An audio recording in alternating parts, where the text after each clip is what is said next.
The cantina on Kepler 7 trading station buzzed with the usual mix of voices and clinking glasses. Smoke from various alien substances drifted through the dim lighting, creating a hazy atmosphere that matched the mood of most patrons. In the far corner, away from the main crowd, sat a figure that most beings gave a wide berth. Seth Karar was not a creature anyone wanted to approach. Without good reason, his chitinous skin bore the deep scars of countless battles, each mark telling a story of violence and survival. His forearms moved independently as he lifted his drink, the glass looking tiny in his massive clawed hands. The Vorthon warrior had seen more combat than most soldiers saw in 3 lifetimes, and it showed in every movement he made. At the bar's center, a group of young coalition soldiers celebrated their recent victory over a primitive world. Their voices grew louder with each round of drinks, their boasts becoming more elaborate and ridiculous. They spoke of easy conquests and weak enemies, of how modern warfare had become almost boring in its simplicity. A Zalante recruit with bright green scales and an oversized ego slammed his fist on the table. "I tell you, these primitive species are all the same," he declared to his companions. "No real fight in them at all. Take those humans we heard about from the old war. Weak pink mammals who probably cried when they saw real warriors." His friends laughed and agreed, each adding their own commentary about how soft and pathetic humans must have been. They had grown up after the war, never seeing combat against humanity, only hearing sanitized reports that downplayed the actual events. Their laughter died suddenly when a low growl filled the air. Every head in the cantina turned toward the corner. Zethar sat. The old warrior's eyes had turned a deep amber color, a sign of anger among his people. His drink sat forgotten on the table as he stared at the young soldiers. "You speak of things you know nothing about," Sethker said, his voice carrying easily across the suddenly quiet room. The translation device around his neck gave his words a mechanical quality, but the menace behind them was pure and organic. The Zalante recruit tried to maintain his bravado. "Oh, an old-timer wants to tell us war stories. Let me guess, you fought in some glorious battle against overwhelming odds and barely survived." Seth Karar stood slowly, his full height making him tower over everyone else in the cantina. "I fought against humans for 7 rotations during the coalition war, 7 rotations of the most terrifying combat I have ever experienced. You call them weak pink mammals, but you have never seen what they can do when cornered." Bartender, a wise old Krillian who had seen many fights start in his establishment, quickly moved bottles and glasses away from potential trouble spots. Other patrons either settled to listen or quietly made their way toward the exits. "Humans are not like us," Sethar continued, moving closer to the group of young soldiers. "They're not like anything else in this galaxy. Most species fight for territory, for resources, for honor. Humans fight because something inside them will not let them stop, something that goes deeper than logic or reason." One of the soldiers, a Thalorian with blue fur, shifted nervously in his seat. "The war report said they were defeated quickly once we deployed superior technology." Seth Karar's mandibles clicked together in what might have been laughter, but there was no humor in the sound. "War reports lie, young one. They tell comfortable stories that help Politicians sleep at night, they do not tell you about Zirian 3 or Broken Hill, or what we found on the Ghost ships. The cantina had gone completely silent now. Even the background music seemed to have stopped. Zethar returned to his table but remained standing, his forearms gesturing as he spoke. My first encounter with human forces was on Zirian 3, a mining world that should have fallen in hours. We had superior numbers, better weapons, orbital support. The humans had a small garrison of maybe 200 soldiers protecting a civilian mining colony. He paused to take a drink, his eyes distant as memory took hold. Their commander was a human called Jake Morrison, Captain Jake Morrison. Small creature, barely came up to my chest with brown hair and quiet eyes. When we offered terms for surrender, he looked at our massive fleet in orbit and said 2 words, "Come." Take it, the Zalante recruit snorted. Brave words from someone about to die. That is what we thought too, Zethar replied. We expected to crush them in the first assault. Instead, we lost 300 soldiers in the first day, 300 of our best warriors killed by a handful of humans using mining equipment and improvised weapons. He began to pace, his heavy footsteps echoing in the quiet room. Morrison had turned that entire colony into a trap. Every building, every tunnel, every piece of equipment became a weapon in human hands. They used mining charges to collapse tunnels on our advancing troops. They turned industrial cutters into long-range sniper weapons. They made the very ground fight against us, but that was just tactics, interrupted another soldier, a Caporian with multiple idolks. Any good commander could have done the same. Zethar stopped pacing and fixed all his eyes on the speaker.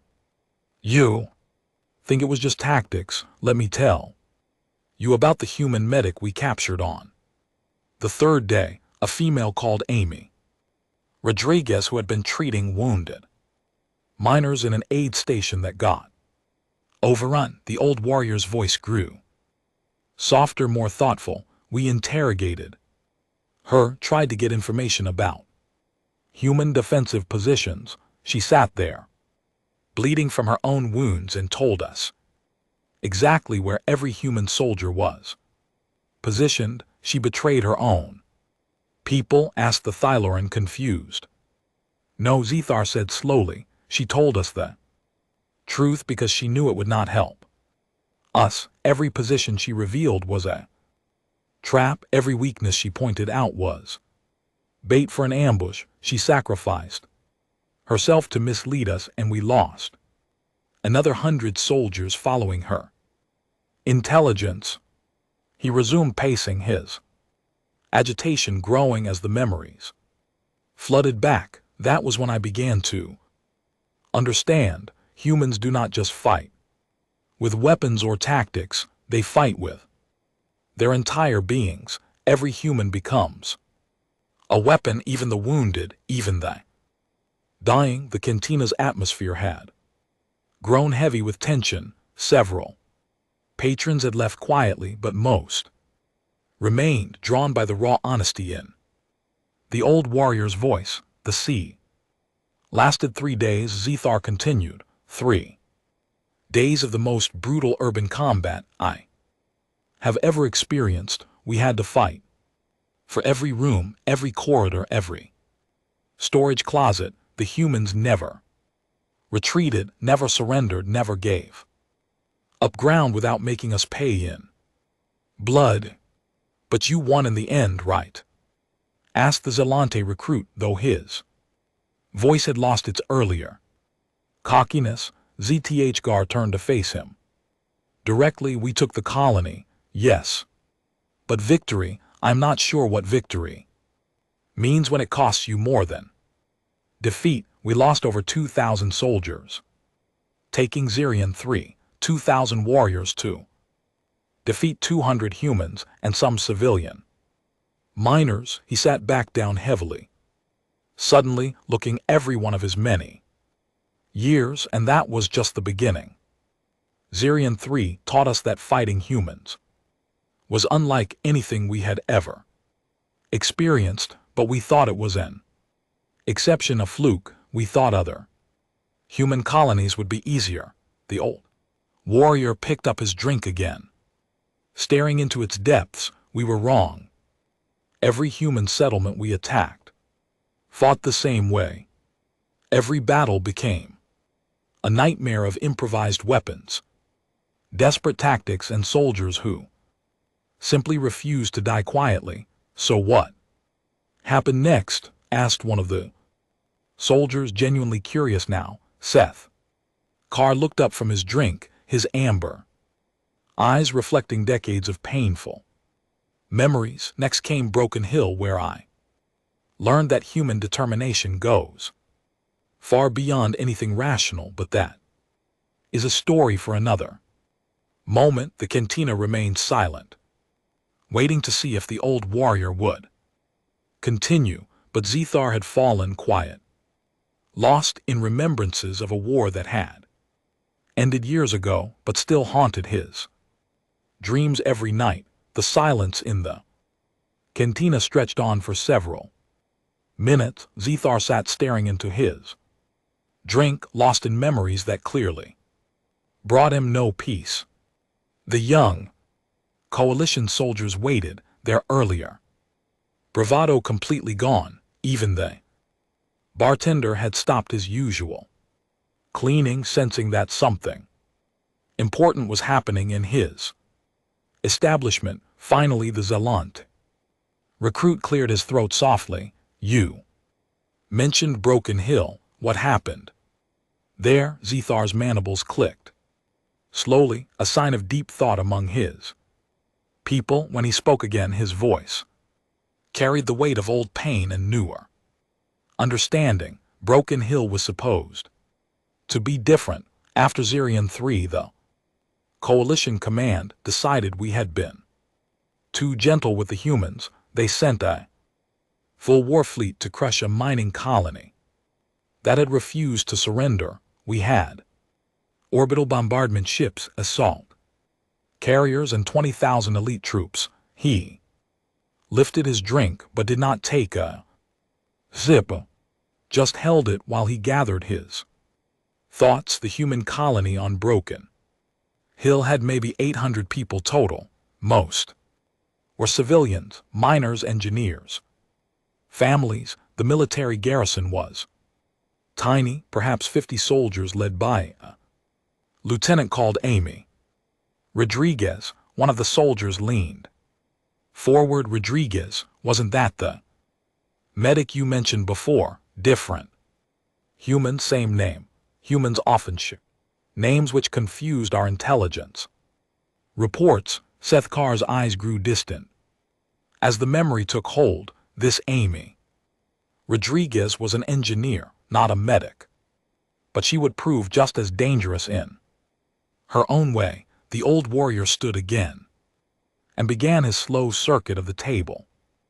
We began with orbital bombardment, standard procedure for dealing with stubborn colonies. We pounded their surface installations for 6 hours straight. When the smoke cleared, we expected to find ruins and survivors ready to surrender, but you didn't, said the Thalorian soldier, beginning to understand the pattern. The colony looked destroyed from orbit. Our sensors detected no major structures remaining intact, so we sent down the first wave of troops to secure the area and process prisoners. Zthgar paused at the cantina window, looking out at the stars. We lost 300 soldiers in the first 10 minutes. The drinks forgotten, everyone in the cantina focused on the old warrior's story. His voice carried the conviction of someone who had lived through events too strange to be anything but true.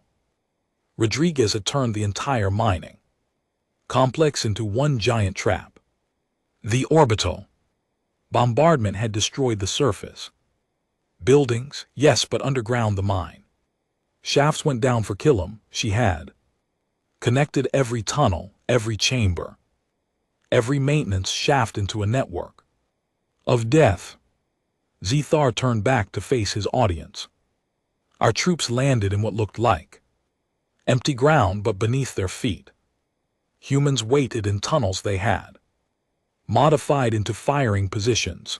The moment our soldiers spread out to search for survivors, the ground beneath them erupted. He moved back to his table, his forearms gesturing as he described the battle. Humans came up through hidden tunnel entrances behind our lines. They dropped mining charges through concealed openings under our feet. They turned the planet itself into a weapon against us. How long did the battle last? Asked the Caporian soldier who had been quiet. Until now, 17 days. 17 days of the most hellish fighting imaginable. We could not use our ships to help because our own troops were too close to the humans. Every time we thought we had cleared an area, more humans would appear from tunnels we did not know existed. Seth Carr sat down heavily, his scarred hands wrapped around his glass. Rodriguez had spent months preparing for our attack. She knew the coalition would come eventually, and she used that time to turn her home into a fortress that could swallow armies. The cantina had grown so quiet that the hum of the station's life support system seemed loud. Zethar continued his tale, voice growing softer but more intense. On the 5th day we captured one of the tunnel entrances. I was part of the team that went down to map the underground network. What we found down there still gives me nightmares. He paused to actually drink this time, liquid seeming to help him find the words he needed. The humans had turned their mining equipment into weapons of war. Industrial cutters became precision sniper rifles. Mining explosives became guided missiles. Excavation vehicles became armored fighting machine. But Rodriguez was the worst part. She moved through those tunnels like they were her own bloodstream. She knew every passage, every shortcut, every hiding place. She could appear anywhere, strike, and vanish before we could respond. One of the soldiers shifted uncomfortably. She was just one human. Surely your numbers meant something. Zethar's laugh held no humor at all. Numbers meant nothing down there. The tunnels were narrow, so we could only advance in small groups. Rodriguez had set up choke points where a single human with the right weapon could stop 50 soldiers. She turned our own size and strength against us. Old warrior's eyes seemed to look through the cantina wall, seeing events from decades past. On the 8th day we tried to flood the tunnels with poison gas. Rodriguez had anticipated this. 2. The humans had breathing equipment from their mining operations, and they had modified the tunnel ventilation to work in their favor. The gas killed more of our own troops than theirs. Rodriguez had set up the airflow so that our gas would be pulled into areas where our soldiers were fighting. She used our own weapons to hurt us. The Zalante recruit who had started this conversation with his boasts about weak humans now looked sick. How did it end? Zethar was quiet for a long moment. When he spoke again, his voice carried a note of something that might have been respect. On the 15th day I encountered Rodriguez directly. I was leading a squad through what we thought was a cleared tunnel when she appeared from a hidden panel in the wall. She was small, even for a human, brown hair green, eyes wearing a mining suit covered in rock dust and Arsaders's blood. She had an industrial cutter in her hands, modified into something that could punch through our armor. The old warriors' mandibles clicked rapidly, a sign of agitation. She looked at me, this tiny human female, and I saw something in her eyes that I had never seen before. Not fear, not hatred, not even anger. She looked at me like I was already dead. We fought in that tunnel for what felt like hours, but was probably only minutes. She was faster than any human should be, moving like she knew every inch of space around her, which of course she did. It was her home. Zethar held up one of his forearms, showing a deep scar that ran from his wrist to his elbow. She gave me this before I finally managed to wound her badly enough to stop the fight, but even bleeding and obviously dying, she kept trying to reach a device on her belt. What was the device? Asked the Thylaurian, though his voice suggested he already feared the answer. Detonator. She had rigged explosives throughout that entire section of tunnel. If she had reached it, she would have brought down half the underground network, killing herself, me, and probably 200 soldiers from both sides. The cantina remained silent as everyone processed this information. Finally, one of the soldiers asked, "Did she die?"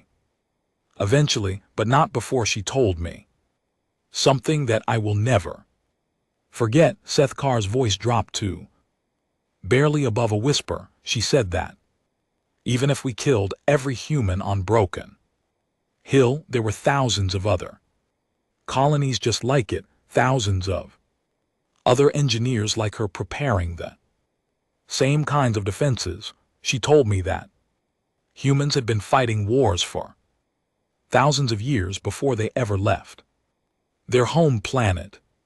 She said fighting was something they understood better than peace, and that we had made a terrible mistake by bringing war to their worlds.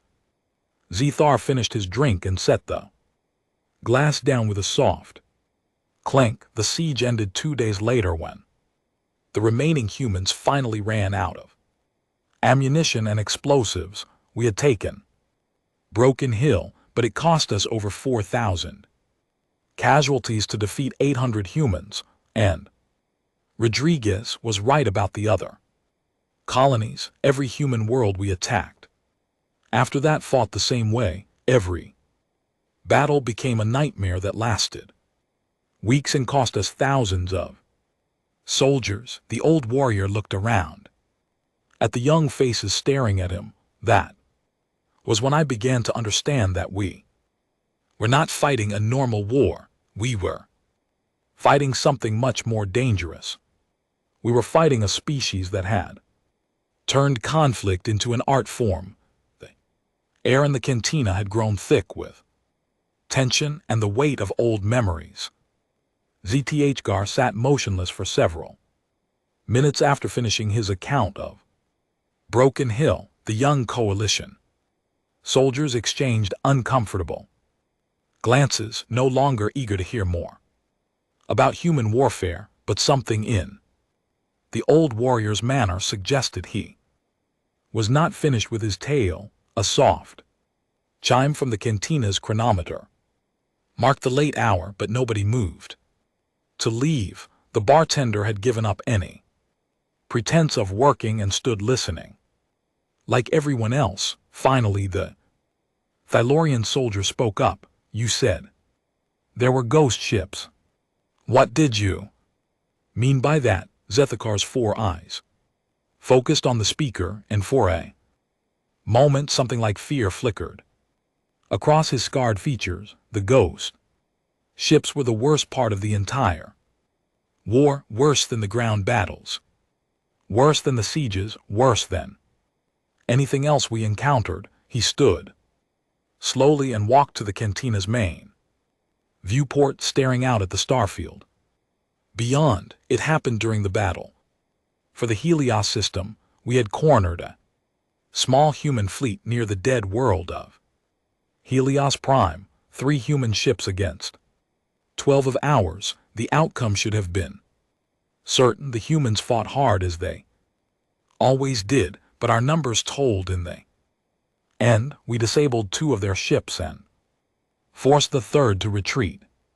Standard procedure called for boarding the disabled vessels to secure prisoners and intelligence. Zethar turned back to face his audience, his expression grim. I was part of the boarding team assigned to the human vessel called New Hampshire. It was a destroyer-class ship with a crew of about 200. Our sensors showed minimal life signs, so we expected to find mostly dead humans and maybe a few survivors to interrogate. The old warrior returned to his table but remained standing, his hands gripping the back of his chair. The ship's hull was breached in several places. Emergency lighting flickered in the corridors. The air recycling system had failed and we could smell death in burning electronics. It looked like any other disabled warship after a battle. But something felt wrong from the moment we stepped aboard. The ship was too quiet, too still. Our thermal sensors detected warm spots throughout the vessel, but we could not locate any living humans.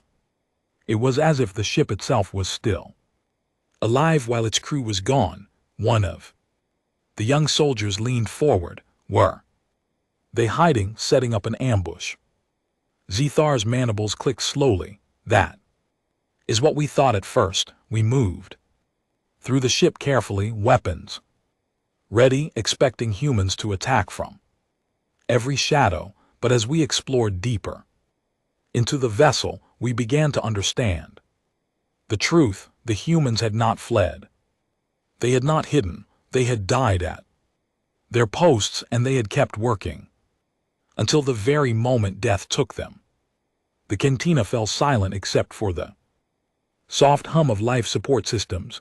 Zethar continued his account, his voice carrying a note of something that might have been awe. In the engineering section, we found a human female called Lisa Park. She was trapped under collapsed support beam that had crushed both her legs. She had been there for hours, maybe days, keeping the ship's reactor stable while slowly bleeding to death. Her station was covered in blood, but all the controls were still functioning perfectly. She had rigged bypass circuits and backup systems that kept the ship's power running long after the main systems failed. Even with her legs destroyed, she had crawled from console to console, making repairs until she finally died. Zethar began pacing again, his heavy footsteps echoing in the quiet room. In the communication center, we found Ryan Bell. The human had stayed at his post even after the ship's hull was breached and the atmosphere began leaking away. He kept sending warning signals to other human ships until the air grew too thin to breathe. We found him slumped over his console, his fingers still on the transmission keys. His last message was still broadcasting on repeat, warning other human vessels about our attack patterns and tactical weaknesses. The Zalante recruit, who had been quiet since his earlier humiliation, finally spoke. They stayed at their posts while their ship was dying. That was just the beginning, Zethar replied. As we moved through the ship, we found the same scene repeated over and over. Humans who had died doing their jobs, maintaining their duties, even as death surrounded them.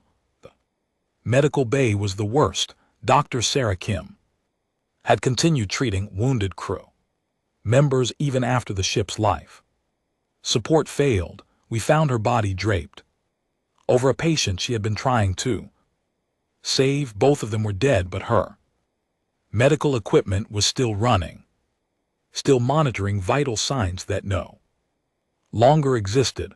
Zethar stopped pacing and gripped his chair so tightly that his claws left marks in the metal, but the bridge was what really broke our understanding of how war should work. We found Commander Peter Stone alone. The command center.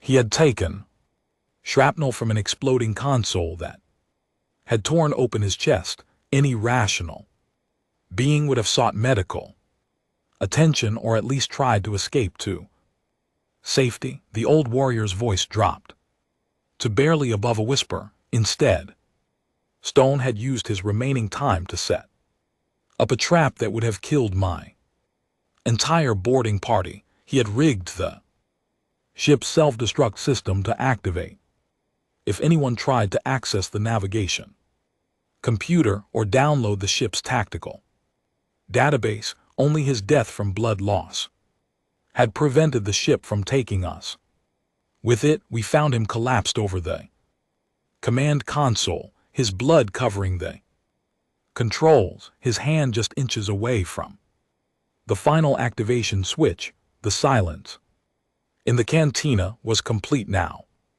Even the background sounds of the station seemed muted. Zethar continued his words, carrying the weight of a revelation that had changed his understanding of warfare. That was when I realized what we were really fighting. These were not just soldiers doing their duty. These were beings who had turned their own deaths into weapons against us. Every human on that ship had used their final moments to harm our war effort in some way. The engineer kept our prize vessel from falling into our hands intact. The communications officer warned other humans about our tactics. The doctor denied us potential intelligence from captured crew members, and their commander had nearly turned the entire ship into a bomb that would have taken out our boarding team and left us with nothing but debris. One of the soldiers asked quietly how many ships were like that. Zethar looked at the speaker with eyes that had seen too much. All of them, every human vessel we boarded, was the same. Crews who fought until their last breath, who turned their own deaths into attacks against us. Ships that became monuments to human determination. We began to dread boarding disabled human vessels, not because we feared living enemies, but because we feared what we would find among the dead. Each ship was a lesson in how completely humans could commit to their cause. The old warrior sat down heavily, suddenly looking exhausted. The ghost ships taught us that humans do not just fight with weapons and tactics, they fight with their entire existence. Even death becomes another tool in their arsenal.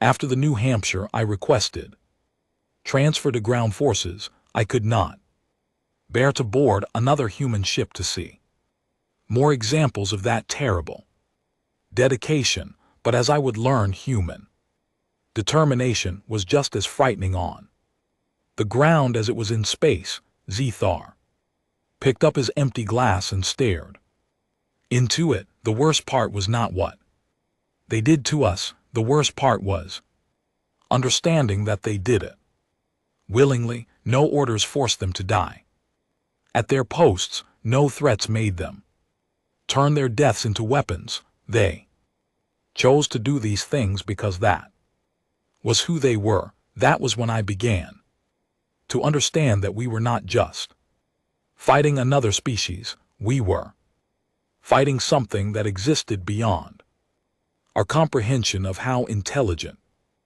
beings should behave in war. The cantina remained silent as the implications sank in. These young soldiers had grown up believing that warfare was a civilized contest between rational beings. Zethar's Stories painted a picture of something far more disturbing and alien than anything they had imagined. The night cycle on Kepler-7 had begun, dimming the artificial lighting throughout the trading station. But inside the cantina, nobody seemed to notice the change. The small group of coalition soldiers sat transfixed by Zethar's tales, their drinks forgotten and their earlier confidence completely shattered. The old Vorthon warrior had been quiet for nearly 10 minutes, lost in memories that clearly brought him no peace.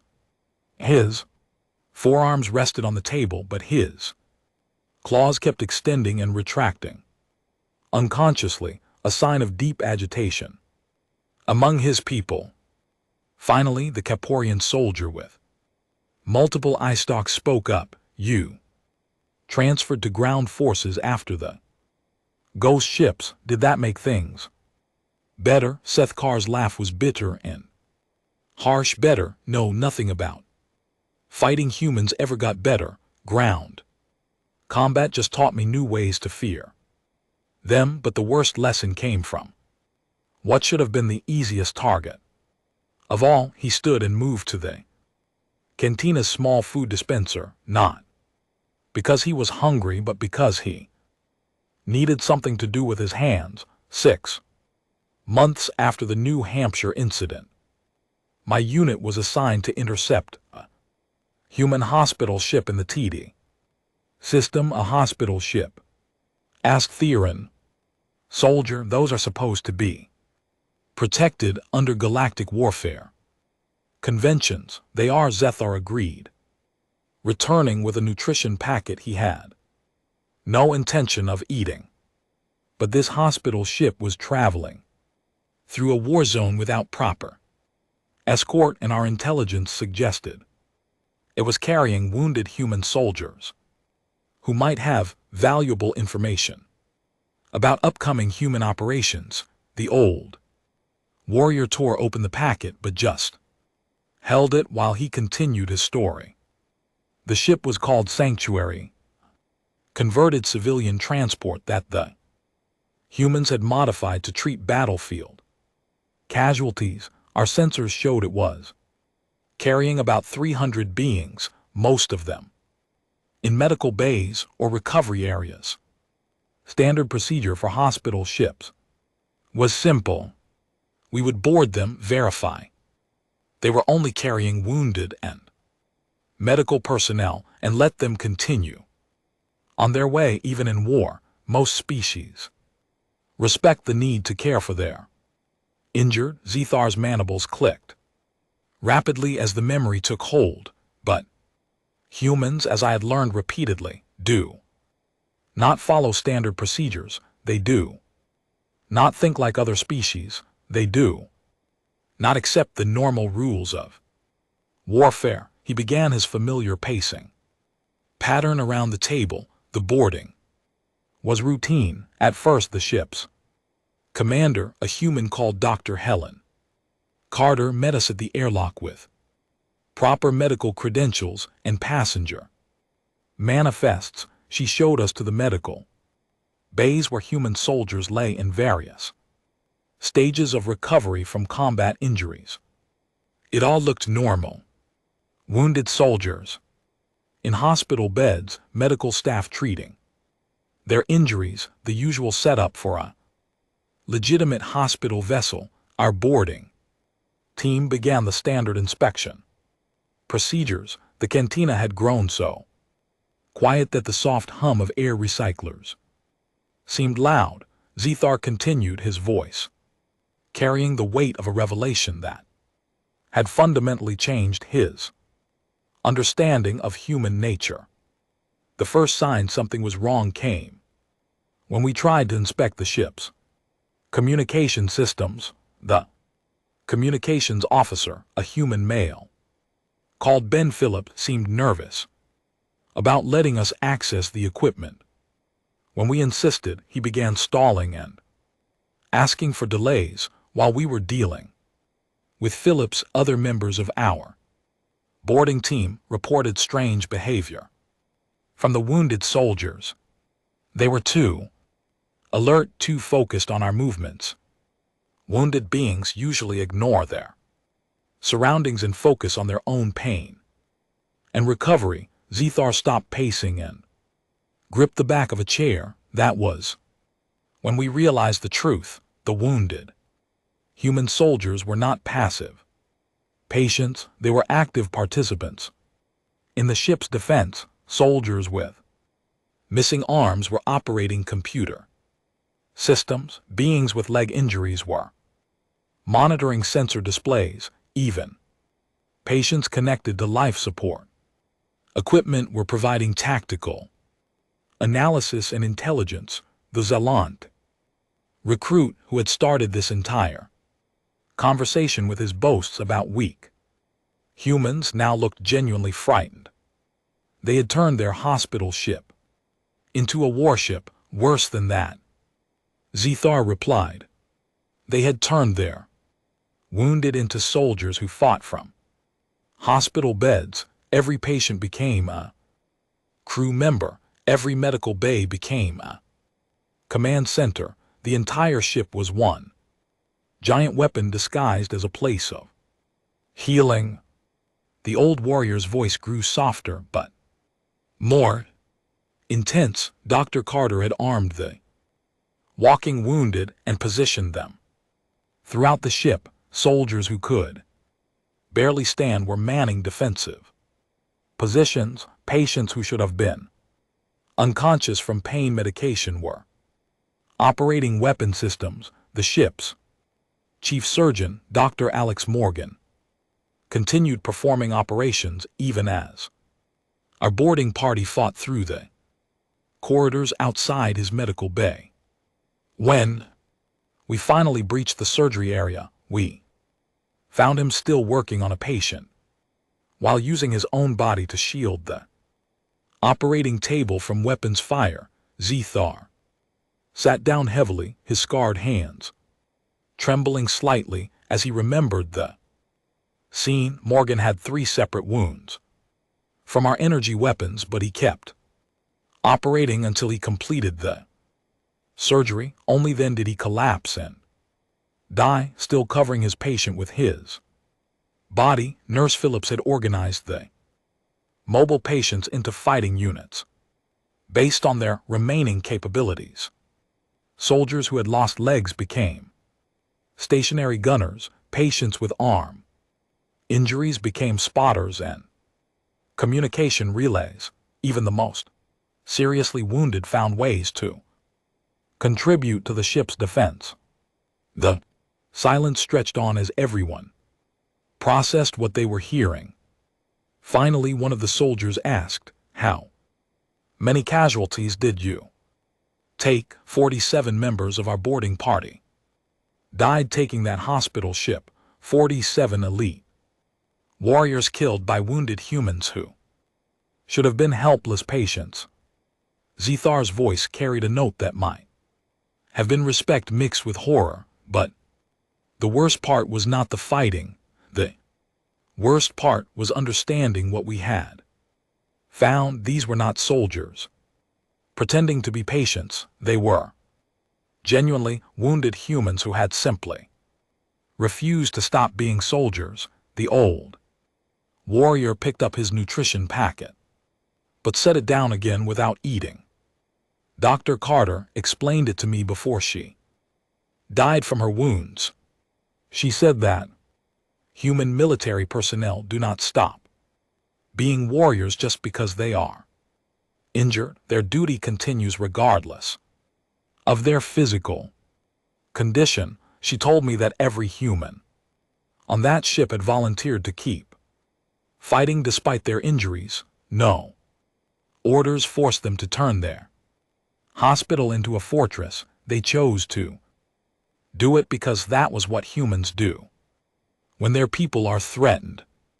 Zethar's 4 eyes focused on each of the young soldiers in turn.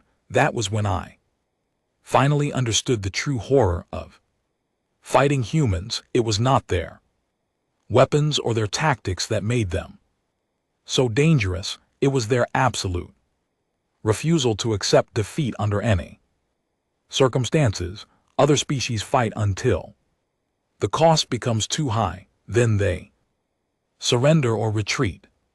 Humans fight until they literally cannot fight anymore, and then they find new ways to keep fighting. Being wounded does not stop them. Being outnumbered does not stop them. Even being on a hospital ship does not stop them. The Thalorian soldier shifted uncomfortably in his seat. How did the war finally end if humans never surrender? Zethar was quiet for a long moment before answering.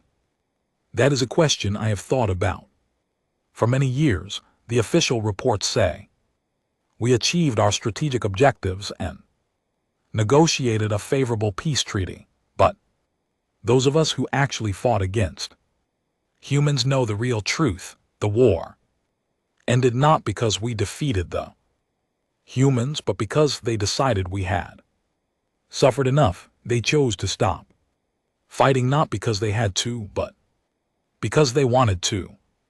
That may be the most terrifying thing of all about human warfare. The old warrior stood and walked back to the viewport, staring out at the stars. A species that can turn their wounded into weapons, their hospitals into fortresses, and their deaths into attacks against their enemies, is not a species that loses wars through conventional means. The hospital ship taught me that humans do not just refuse to surrender, they refuse to accept that surrender is even possible. Every human becomes a weapon, every location becomes a battlefield, every moment becomes an opportunity to hurt their enemies. That is why those of us who fought in the war fear humans more than any other species in the galaxy. Not because of their technology or their numbers, but because of what they are willing to become when war demands it. The cantina had fallen into a deep silence that seemed to stretch on forever. Outside the viewport, ships moved through the darkness between stars, their lights blinking like distant memories. Inside, the small group of beings sat motionless, processing stories that had shaken their understanding of warfare and the galaxy itself. Zthgar remained standing at the viewport, his forearms hanging at his sides as he stared into space. The scars on his kitana skin seemed more pronounced in the dim lighting, each mark a reminder of battles fought against an enemy unlike anything the galaxy had ever seen. The Zelanti recruit who had started this entire conversation with his boasts about weak humans now sat hunched over his untouched drink. When he finally spoke, his voice was barely above a whisper. I do not understand. If humans fight like you describe, how did the war ever end? How does anyone defeat beings who refuse to stop fighting? Zethar turned away from the viewport and looked at the young soldier for the first time since beginning his stories. Something that might have been a smile crossed his alien features, but it was not a pleasant expression. That is the question that haunts everyone who fought in that war. The official reports claim we achieved our military objectives and forced the humans to accept reasonable peace terms. Coalition politicians still give speeches about our glorious victory over human aggression. The old warrior moved back to his table and sat down slowly. But those of us who actually fought know the truth. We did not defeat the humans. We never came close to defeating them. The war ended because they chose to let it end. I was present at some of the peace negotiations on neutral ground. I saw human diplomat Grace Turner sit across from our highest military commanders and political leaders. She did not act like a representative of a defeated species. She acted like someone who was doing us a favor by talking instead of fighting. Zethar picked up his empty glass and turned it slowly in his hands. Turner had the same calm intensity that human soldiers showed in battle. She negotiated with the same absolute determination they fought with, but instead of using that determination to destroy us, she used it to find a way to stop the killing. Theory and soldier leaned forward. What did she say during the negotiations? She told our leader something that still gives me chills.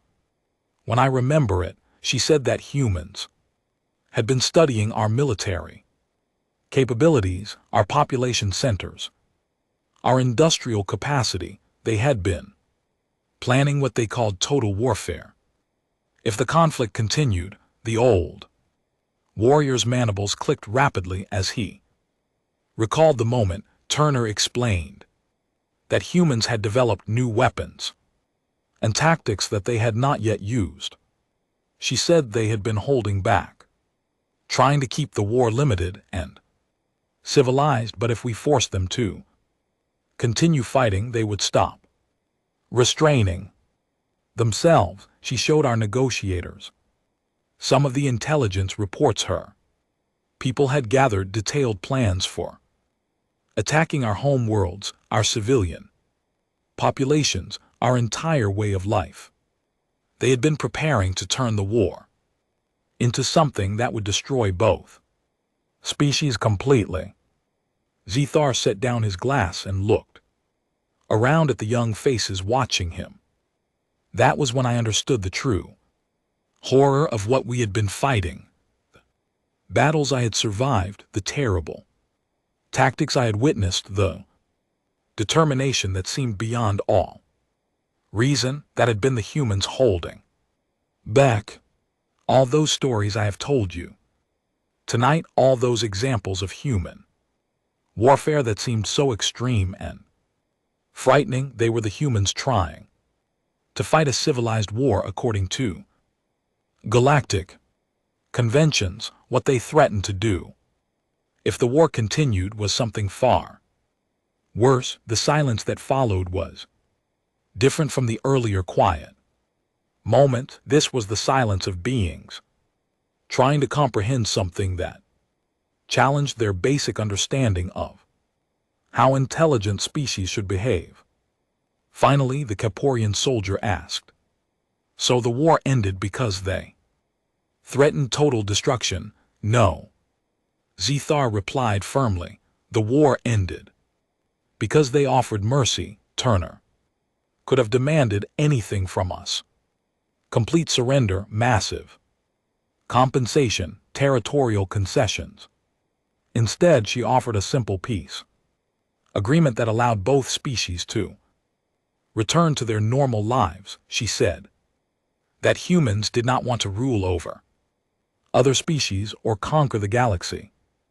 They just wanted to be left alone to develop their colonies and live their lives. If we stopped attacking them, they would stop defending themselves. The old warrior stood and began his familiar pacing pattern. I learned later that this offer of mercy was typical of how humans think about conflict. They do not fight to dominate their enemies, they fight to make the fighting stop. Once they achieve that goal, they are willing to forgive and move forward. But Turner also made it clear that this mercy was conditional. If any species attacked humans again, if anyone threatened their colonies or their people, the response would be immediate and total. There would be no gradual escalation, no limited warfare, no second chances. Zethar stopped pacing and faced his audience directly. She told our negotiators that humans had learned from thousands of years of warfare on their home planet. They understood that the best way to prevent future wars was to make the cost of starting one absolutely unacceptable. So they offered us a Choice, we could accept their mercy and live in peace, or we could face the full capabilities of human warfare without any restraints or limitations. The choice was ours to make. The Zelenti recruit looked up from his drink, and the coalition chose peace. Every species in the coalition chose peace, Zethar confirmed. Even the most aggressive military leaders understood that continuing the war would mean the destruction of everything we had built over thousands of years of galactic civilization. The old warrior returned to his seat and picked up his glass again, though it remained empty. That was 20 years ago. Since then, no species has been foolish enough to test human resolve. The galaxy has been more peaceful than it had been for centuries before the war, but those of us who thought know the real reason for this peace. It is not because humans are weak or because they can be defeated. It is because humans have made it clear that attacking them is the same as choosing suicide. One of the soldiers asked quietly, "Do you think the peace will last?" Zethar considered the question carefully before answering. As long as people remember what humans are capable of. Yes, as long as stories like mine are told and believed, other species will think carefully before threatening human colonies. But I worry about younger generations like yourselves. You have grown up in peacetime, hearing sanitized reports about the war. You think of humans as just another species, no different from any other. That kind of thinking is dangerous. The old warrior's 4 eyes swept across the group of young soldiers. That is why I tell these stories, not to glorify war or frighten people, but to make sure that truth is not forgotten. Humans are not like us. They do not think like us. They do not fight like us. They are apex predators from a world that tried to kill them for millions of years. War is not something they learned from other species. It is something that lives in their bones, in their blood, in their very nature. Zethar stood and placed some credits on the table to pay for his drinks. Remember what I have told you tonight. Remember that humans offered us mercy when they could have offered us destruction. Remember that they chose peace when they could have chosen total war. And remember that this mercy came with a warning. As long as we leave them alone, they will leave us alone. But if anyone is foolish enough to threaten them again, they will respond with everything they have held back for 20 years. The old warrior walked toward the cantina's exit, then paused and turned back to face the group. One final time.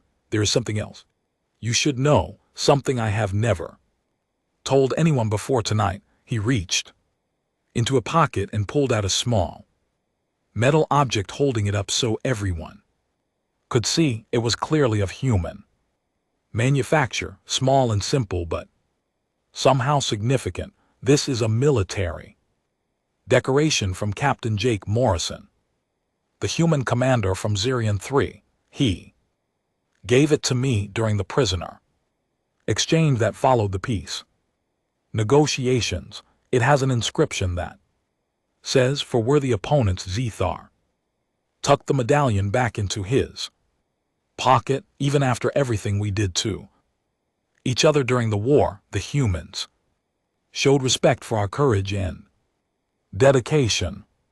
That is the kind of enemy they were, and that is the kind of ally they can be. But never forget that they are also the kind of species that can turn their own deaths into weapons and their hospitals into fortresses. Respect them, learn from them, trade with them, even become friends with them, but never, ever make the mistake of thinking you can conquer them with that final Warning: Zethar left the cantina, leaving behind a group of young soldiers who would never again think of humans as just another species among the stars.